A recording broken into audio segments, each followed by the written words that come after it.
ಶಹಾಪುರ ಜಿಲ್ಲಾ ಯಾದಗಿರಿ ಪ್ರಾದೇಶಿಕ ಸಾರಿಗೆ ಅಧಿಕಾರಿಗಳ ಕಚೇರಿ ಯಾದಗಿರಿ ಹಾಗೂ ಯಾದಗಿರಿ ಜಿಲ್ಲಾ ಮೋಟಾರ್ ಡ್ರೈವಿಂಗ್ ಸ್ಕೂಲ್ ಮಾಲೀಕರ ಅಸೋಸಿಯೇಷನ್ ಸಂಯುಕ್ತಾಶ್ರಯದಲ್ಲಿ ಶಹಾಪುರ ನಗರದಲ್ಲಿ ಇಂದು ದಿನಾಂಕ ಜುಲೈ 24, 2024 ರಂದು ಸೀಟ್ ಬೆಲ್ಟ್ ಹಾಗೂ ಹೆಲ್ಮೆಟ್ ಧರಿಸಿ ಜೀವ ಉಳಿಸಿ ಜಾಗೃತ ಅಭಿಯಾನ ಕಾರ್ಯಕ್ರಮ ಜರುಗಿತು.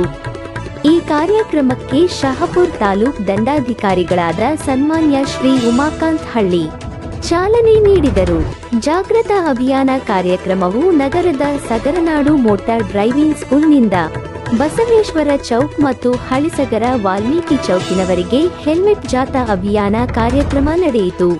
ಈ ಕಾರ್ಯಕ್ರಮದ ರೂವಾರಿಗಳಾದ ಪ್ರಾದೇಶಿಕ ಸಾರಿಗೆ ಅಧಿಕಾರಿಗಳಾದ ಸನ್ಮಾನ್ಯ ಶ್ರೀ ಮಿಲಿಂದ ಕುಮಾರ್ ಮಾತನಾಡಿ, ದೇಶದಲ್ಲಿ 1 ಗಂಟೆಗೆ 20% ಅಪಘಾತದಲ್ಲಿ ಹೆಚ್ಚಿನ ಸಂಖ್ಯೆ ಯುವಕರೇ ಸಾವು ನೋವಿಗೆ ಬಲಿಯಾಗುತ್ತಿದ್ದಾರೆ. ಆದ್ದರಿಂದ ಪ್ರತಿ ವಾಹನ ಚಾಲಕರು ತಮ್ಮ ವಾಹನಕ್ಕೆ ಸಂಬಂಧಿಸಿದ ನಿಯಮಾವಳಿಗಳನ್ನು ಪಾಲಿಸುತ್ತಾ ಅದೇ ರೀತಿ ಸಂಚಾರಿ ನಿಯಮಗಳನ್ನು ಪಾಲನೆ ಮಾಡುತ್ತಾ ಸುರಕ್ಷಿತವಾಗಿ ವಾಹನ ಚಾಲನೆ ಮಾಡಬೇಕೆಂದು ಹೇಳಿದರು. ಕಡ್ಡಾಯವಾಗಿ ದ್ವಿಚಕ್ರ ವಾಹನ ಚಾಲಕರು ಹೆಲ್ಮೆಟ್ ಧರಿಸಬೇಕು ಹಾಗೂ ತಮ್ಮ ವಾಹನಕ್ಕೆ ಸಂಬಂಧಿಸಿದ ಎಲ್ಲಾ ದಾಖಲೆಗಳನ್ನು ಚಾಲ್ತಿಯಲ್ಲಿ ಇಡಬೇಕೆಂದು ಸಲಹೆ ನೀಡಿದರು. ಹಾಗೂ ಮೋಟಾರ್ ವಾಹನ ನಿರೀಕ್ಷಕರಾದ ಶ್ರೀ ಅಯ್ಯಳಪ್ಪ ಕಂದಕೂರ್ ಮತ್ತು ನಗರ ಠಾಣೆ ಪೊಲೀಸ್ ಉಪ ನಿರೀಕ್ಷಕರಾದ ಶ್ಯಾಮ್ ಸುಂದರ್, ಜಿಲ್ಲಾಧ್ಯಕ್ಷರಾದ ಯಲ್ಲಪ್ಪ ದೊಡ್ಡಮನಿ ಹಾಗೂ ಉಪಾಧ್ಯಕ್ಷರಾದ ಜುಬೇರ್ ಅಹಮದ್, ಪ್ರಾದೇಶಿಕ ಸಾರಿಗೆ ಕಚೇರಿಯ ಸಿಬ್ಬಂದಿಗಳಾದ ಶಿವಕುಮಾರ್ ನವಲಿ, ರಾಮಕೃಷ್ಣ ಮತ್ತು ಪ್ರಶಾಂತ್, ಕಾಶಿನಾಥ್ ಮೋಟಾರ್ ವಾಹನ ತರಬೇತಿ ಶಾಲೆ ಮಾಲೀಕರ ಸಂಘದ ಸಂಘಟನಾ ಕಾರ್ಯದರ್ಶಿಯಾದ ಬಸಯ್ಯಸ್ವಾಮಿ, ಅಬ್ದುಲ್ ಅಜೀಜ್ ಜಂಗಿ, ಅಬ್ದುಲ್ ಖದೀರ್ ಭಾಗವಹಿಸಿದ್ದರು.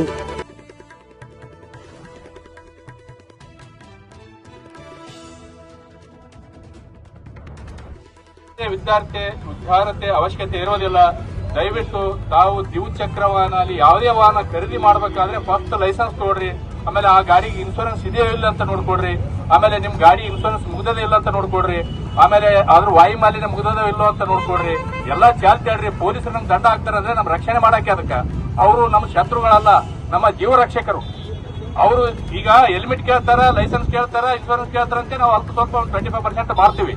ಅವ್ರು ಅದನ್ನ ಕೇಳಿಲ್ಲ ಅಂದ್ರೆ ಯಾರು ಮಾಡಲ್ಲ. ಸಾತ್ರೆ ನಮ್ಮ ಕುಟುಂಬ ಬೀದಿ ಪಾಲಾಗ್ತದ ಅಥವಾ ನಮ್ಮಿಂದ ಯಾರಾದ್ರೂ ಅನಾಹುತಕ್ಕೊಳಗೆ ಅವರು ಜೀವ ಕಳ್ಕೊಂಡ್ರೆ ನಾವು ಆರ್ಥಿಕ ನಷ್ಟ ಕೂಡ ಅನುಭವಿಸ್ತೀವಿ ವಾಹನ ಮಾಲೀಕರು. ಅದೇ ರೀತಿಯಾಗಿ ವಾಹನ ಮಾಲೀಕರಲ್ಲಿ ಒಂದು ವಿಶೇಷವಾಗಿ ಮನವಿ ಮಾಡಿಕೊಳ್ತಾ ಇದ್ದೀನಿ, ತಮ್ಮ ವಾಹನಗಳನ್ನ ಯಾವುದೇ ಬೇರೆ ತಮ್ಮ ಸ್ನೇಹಿತರಿಗಾಗಲಿ ಯಾರಿಗಾಗಲಿ ಕೊಡಬೇಕಾದ್ರೆ ಅವ್ರ ಹತ್ರ ಲೈಸೆನ್ಸ್ ಇದೆಯೋ ಇಲ್ಲ ಅಂತೇಳಿ ಕನ್ಫರ್ಮ್ ಮಾಡ್ಕೊಂಡು ಅವರಿಗೆ ವಾಹನ ಚಾಲನೆ ಮಾಡಲಿಕ್ಕೆ ಅವಕಾಶ ಕೊಡಿ. ಒಂದು ವೇಳೆ ಅವರಲ್ಲಿ ಲೈಸೆನ್ಸ್ ಇಲ್ಲ ಅಂದ್ರೆ ಯಾವುದೇ ಕಾರಣಕ್ಕೂ ನೀವು ವಾಹನ ಕೊಡಬೇಡಿ. ಯಾಕಂದ್ರೆ ಅವರು ನಡೆಸುವ ಹೊತ್ತಿಗೆ ಏನಾದರೂ ಅಪಘಾತ ಆದ ಸಂದರ್ಭದಲ್ಲಿ ಅದಕ್ಕೇನು ಗಾಯಾಳು ಅಥವಾ ಮರಣ ಹೊಂದಿದ ವ್ಯಕ್ತಿಗೆ ವಾಹನ ಮಾಲೀಕನೇ ಜವಾಬ್ದಾರಿಯಾಗಿರ್ಬೇಕಾಗ್ತದ. ಇಂಥದ್ದೇ ಒಂದು ಶಾಪುರ ಘಟನೆ ಆಗೋಗಿದೆ. ಅವರು 10 ಲಕ್ಷ ಯಾರೋ ಗಾಡಿ ಕೊಟ್ಟರ ಹೋಗಿ ಆಕ್ಸಿಡೆಂಟ್ ಆಗ್ಯಾರ, ಅವರು ಒಬ್ರು ಸತ್ತಾರ. 10 ಲಕ್ಷ ಆ ಮಾಲೀಕರಿಗೆ ಶಾಬಾದ್ ಕೋರ್ಟ್ ಅವರು ಜುರ್ಮಾನ ಹಾಕಿದ್ರು.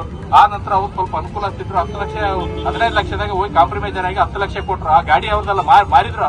ಒಂದು 15 ವರ್ಷದಿಂದ ಗಾಡಿ ಮಾರಿದ್ರು. ಅದಕ್ಕೋಸ್ಕರ ತಾವು ಕೂಡ ಏನಾದ್ರೂ ವಾಹನ ಮಾರಾಟ ಮಾಡಿದ ಸಂದರ್ಭದಲ್ಲಿ ಅವ್ರ ಹೆಸರಲ್ಲೇ ವರ್ಗಾವಣೆ ಮಾಡುವವರೆಗೂ ಅವರಿಗೆ ತಮ್ಮ ವಾಹನಗಳನ್ನ ಕೊಡಬೇಡಿ, ತಾವು ಅಪರಾಧಿಗಳಾಗಬೇಡಿ ಅಂತೇಳಿ ಈ ಸಂದರ್ಭದಲ್ಲಿ ಹೇಳುತ್ತಾ ಈ ಜಾಥಾ ಕಾರ್ಯಕ್ರಮವನ್ನು ಮುಂದುವರಿಸುತ್ತೇವೆ. ಜೈ ಹಿಂದ್, ಜೈ ಕರ್ನಾಟಕ.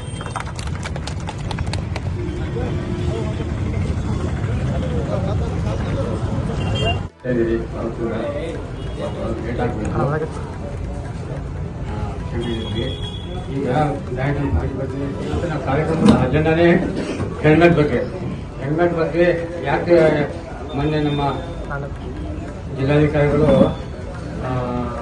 ಬಹಳ ಇದರಿಂದ ಹೇಳಿದವರು ಇದನ್ನ ಮಾಡಿ ಅಂತ ಬಿಟ್ಟು. ಯಾಕಂದ್ರೆ ಈ ಹೆಲ್ಮೆಟ್ ಇಂದಲೇ ಬಹಳ ಅನಾಹುತ ಆಗ್ತದೆ. ಒಂದು ಸಣ್ಣ ತಪ್ಪಿಂದ ದೊಡ್ಡ ಬೆಲೆ ಅಂತ ತೆರಬೇಕಾಗಿದೆ. ಅಷ್ಟು ಹೆಲ್ಮೆಟ್ಗೆ ಮಹತ್ವ ಇದೆ. ನಾವು ಅದು ಹೆಲ್ಮೆಟ್ ಮಹತ್ವ ನಮಗೆ ಗೊತ್ತಿದ್ದಂಗಾಗಿದೆ. ಸರ್ಕಾರ ಈಗ ಮುಂಚೆ ಏನಿತ್ತು, ಒಬ್ಬರಿಗೆ ರೈಡರ್ ಮಾತ್ರ ಹೆಲ್ಮೆಟ್ ಇತ್ತು, ಈಗ ಇಬ್ಬರು ಹೆಲ್ಮೆಟ್ ಮಾಡಿದೆ. ಯಾಕಂದ್ರೆ ಅಪಘಾತ ಆದಾಗ ಸವಾರಿಗೂ ತೊಂದರೆ ಆಗುತ್ತೆ ಮತ್ತು ಪೀಡಿಯನ್ ಗಾಡಿಗೂ ತೊಂದರೆ ಆಗುತ್ತೆ. ಅದರಿಂದ ಯಾಕೆ ಹೆಲ್ಮೆಟ್ ಬಗ್ಗೆ ಇಷ್ಟ ಸರ್ಕಾರ ಇದು ಮಾಡಂದ್ರೆ, ಬರೀ ಒಂದು ಹೆಲ್ಮೆಟ್ ಇಂದಾನೆ ಒಂದು ಬರೀ ಒಂದು ಹೆಲ್ಮೆಟ್ ಯೂಸರಿಂದಾನೆ ಎಂತೆಂಥ ದೊಡ್ಡ ದೊಡ್ಡ ಅವಾರ್ಡ್ಗಳನ್ನ ಹೆಲ್ಮೆಟ್ ಹಾಕೋದ್ರಿಂದ ಎಂತೆಂಥ ದೊಡ್ಡ ದೊಡ್ಡ ಅವಾರ್ಡ್ ನಾವು ತಡಿಬಹುದಾಗಿದೆ. ಹೆಲ್ಮೆಟ್ಗೆ ಯಾಕೆ ಮಹತ್ವ ಕೊಟ್ಟಂದ್ರೆ ಒಂದು ಸ್ಮಾಲ್ ತಪ್ಪಿಂದನೂ ತಲೆಗೆ ಏನಾದ್ರೆ ನಿಮಗೆ ಹೆಚ್ಚಿನ ಅನಾಹುತ ಆಗ್ತದೆ. ಮತ್ತೆ ಈಗ ನಮ್ಮಲ್ಲಿ ನೋಡಿದ್ರೆ ನಾವು ನಮ್ಮ ಈ ಭಾಗದಲ್ಲಿ ಯಾವ ಹೆಲ್ಮೆಟ್ಗೆ ಅಷ್ಟು ಮಹತ್ವ ಕೊಡ್ತಾ ಇಲ್ಲ. ಯಾಕಂದ್ರೆ ಹೆಲ್ಮೆಟ್ ಅದು ಮಹತ್ವ ಗೊತ್ತಿಲ್ಲ. ಬರೀ ಒಂದು ಆ ಸಣ್ಣ ಹೆಲ್ಮೆಟ್ ಹಾಕ್ತಿರೋ ಒಂದು ಸ್ಮಾಲ್ ತಪ್ಪಿಂದ ಒಂದು ಫ್ಯಾಮಿಲಿಗೆ ಇದಾಗ್ಬಿಡ್ತದೆ. ಒಂದು ಸವಾಲಕ್ಕೆ ಅಪಘಾತ ಆದ್ರೆ ಒಂದು ಫ್ಯಾಮಿಲಿನೇ ಮುಗಿದು ಹೋಗ್ತದೆ. ಸೊ ಹೆಲ್ಮೆಟ್ ಎಲ್ಲರೂ ದಯವಿಟ್ಟು ಕಡ್ಡಾಯವಾಗಿ ಧರಿಸಿ. ಹೆಲ್ಮೆಟ್ ನಮ್ಮ ಸಲ ಹೋಗಲ್ಲ, ನಿಮ್ಮ ಸಲ ಧರಿಸಿ. ಕಾನೂನು ಮಾಡಿದ್ವಿ ನಾವು ಯಾವಾಗ ಕಾನೂನು ನಮ್ಮ ಸಲ ತಿಳ್ಕೊತಿಲ್ಲ ಅವಾಗ ಅದ್ರದ್ದು ಇದಾಗ್ತದೆ. ಏನಂದ್ರೆ ಆ ಕಾನೂನು ಮಾಡಿದ್ದು ಸಾರ್ಥಕ ಆಗ್ತದೆ. ನೀವು ಈಗ ಎಷ್ಟು ಸಲ ನಾವು ಹೆಲ್ಮೆಟ್ ಅಂದ್ರೆ ನಾವು ನಿಮಗೆ ದಂಡ ಹಾಕ್ಬೋದು. ದಂಡ ಹಾಕೋದ್ರಿಂದ ಅದರಿಂದ ಬರೀ ಇದು ಸಮಸ್ಯೆ ಪರಿಹಾರ ಆಗೋದಿಲ್ಲ. ಆದರೆ ದಯವಿಟ್ಟು ಎಲ್ಲರೂ ಹೆಲ್ಮೆಟ್ ಧರಿಸಿ ಮತ್ತು ಹೆಲ್ಮೆಟ್ ಹಾಕೋಕ್ಕೆ ಪ್ರೋತ್ಸಾಹ ಮಾಡಿ. Thank you.